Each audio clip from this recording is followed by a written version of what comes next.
No niin, ja jatkuu sitten. Piti saada noita maustepurkkia auki. Mitäs nyt tapahtuu? No, kai se sitten nähdään kohta. Annetaan soijaa. Ja sitten pannaan sitruunamehua. Ja tommoista siirappivettä. Sitten oli vanha pullon loppu, niin mä laitoin vettä sinne. Sitten tulee chiliä tästä. Nyt on kahdenlaista chiliä. Tuli tässä vahva takokastike. Tässähän on valtavasti chiliä ja kaikkea sellaista.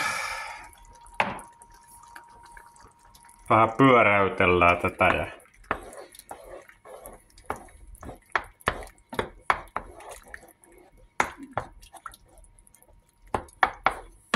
pienentää virtaa neloselle.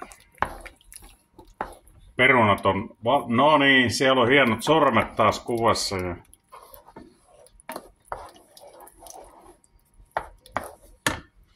mites se Coca-Cola täällä voi? Oi voi.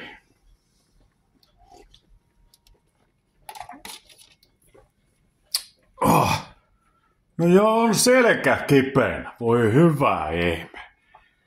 Mennään tänne, mä näytän lattia teille. Villasukat. Tuli toi talvi takaisin, piti laittaa villasukat jalkaan. Jumatsukka. Nyt katsotaan mitä täältä tuli.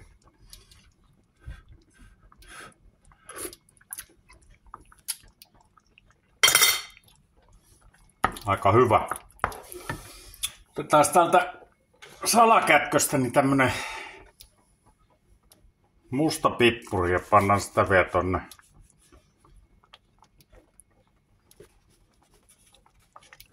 en tiedä, noin teelusikallinen oskolla.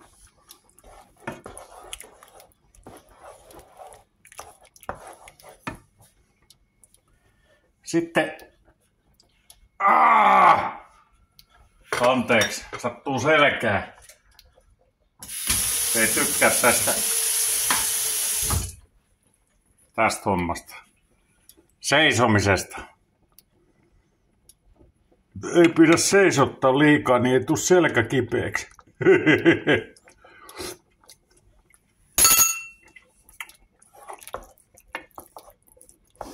Muten hyvää. Kohta näytän teille valmiin annoksen nyt tästä täytyy toi perunamuussi tehdä ja muuta tommosta. No palataan astialle. No niin, ja tällainen annos sitten tuli. Siinä on sitten ukrainalaista pirkkaolutta kyytipoikana. Vieläs vähän lähemmäksi. Makkarat ja muussi. Ja rupes tulee muuten nälkä. Ja on muuten varmasti hyvää. Kiitos teille kun katsoitte. Morjens!